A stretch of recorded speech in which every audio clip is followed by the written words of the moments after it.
Hello friends, master brain पर आपका welcome. Question number 4 के 4 पार्ट्स हम पिछले वीडियो में कर चुके हैं। उसके आगे के पार्ट आज हम करने वाले हैं। देखिए क्वेश्चन नंबर 4 का 5th पार्ट, इसमें आपको एक एपी दी गई है। सबसे पहले आपको ये प्रूव करना है कि ये जो सीक्वेंस है ये एपी है। इसके लिए हम कॉमन डिफरेंस निकालेंगे। कॉमन डिफरेंस कैसे निकालते हैं? सेकेंड टर्म से फर्स्ट टर्म को माइनस करके या थर्ड टर्म से सेकेंड टर्म को माइनस करके। a2 माइनस a1 या a3 माइनस a1, ठीक है। a2 हमारा ये गिवन है और इसमें से a1 हमने माइनस कर दिया तो हमारा डिफरेंस आया 2। एक बार और हम डिफरेंस निकालेंगे a3 माइनस a2 करके, यहाँ से भी डिफरेंस आया 2। इसका मतलब डिफरेंस सब जगह से हमारा कितना आ रहा है? 2 आ रहा है। तो अगर डिफरेंस कांस्टेंट है तो ये गिवन जो सीक्वेंस होगी ये हमारी AP होगी, ठीक है।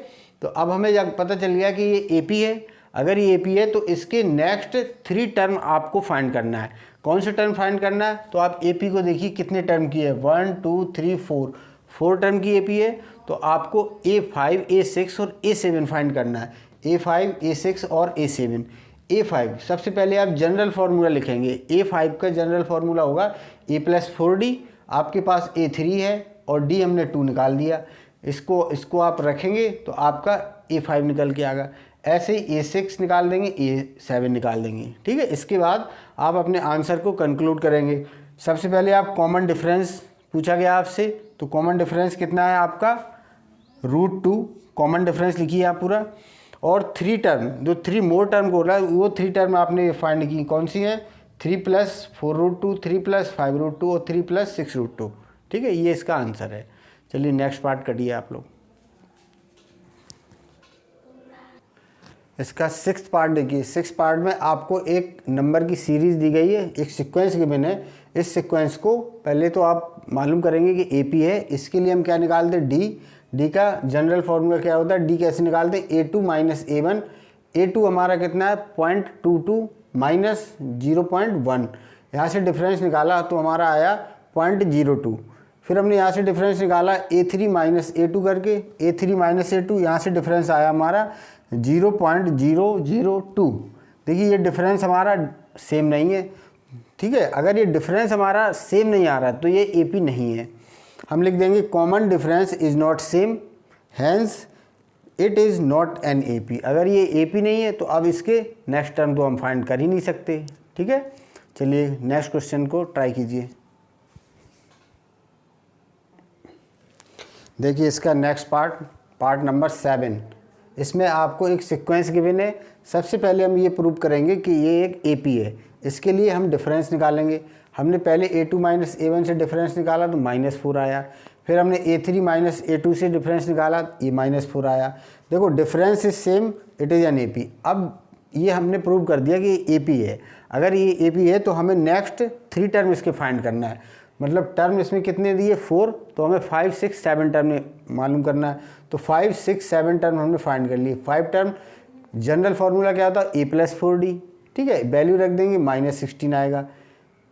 A6 निकालेंगे, A+5D, इसमें भी फार्मूले में हमने वैल्यूज़ को रखा तो 20 आया। A7 निकाला A+6D करके, ठीक है। A आपको कितना दिया है? A हर बार कितना है? 0 है। और डिफरेंस फाइंड कर लिया, वैल्यू रख दिया तो -14। अब हम बाद में कंक्लूड करोगे आप अपने आंसर को। नेक्स्ट 3 टर्म्स आर -16, -20 और -24। ये आपका आंसर रहेगा। चलिए इसका नेक्स्ट पार्ट आप लोग ट्राई कीजिए। 4th का 8th पार्ट देखिए। इसमें आपको -1/2, -1/2, -1/2 इस तरीके से एक सीक्वेंस दी गई। सबसे पहले हम प्रूव करेंगे कि ये एक AP है। इसको प्रूव कैसे करते हैं? डिफरेंस निकाल के। पहले हमने A2 माइनस A1 किया, डिफरेंस 0 आया। फिर A3 माइनस A2, डिफरेंस 0। इसका मतलब डिफरेंस तो सेम आ रहा, ठीक है। कोई भी आपका इंटीजर आ सकता है, 0 हो या कोई भी नंबर हो, डिफरेंस आपका कोई भी वैल्यू आएगी, चाहे वो इंटीजर हो, फ्रैक्शन हो, कुछ भी हो, ठीक है। कोई भी रेशनल नंबर हो सकता है। अगर डिफरेंस सेम आ रहा है तो आपका ये AP है, ठीक है। अगर AP है तो हम नेक्स्ट 3 टर्म बताएंगे, A5 A6 और A7, ठीक है।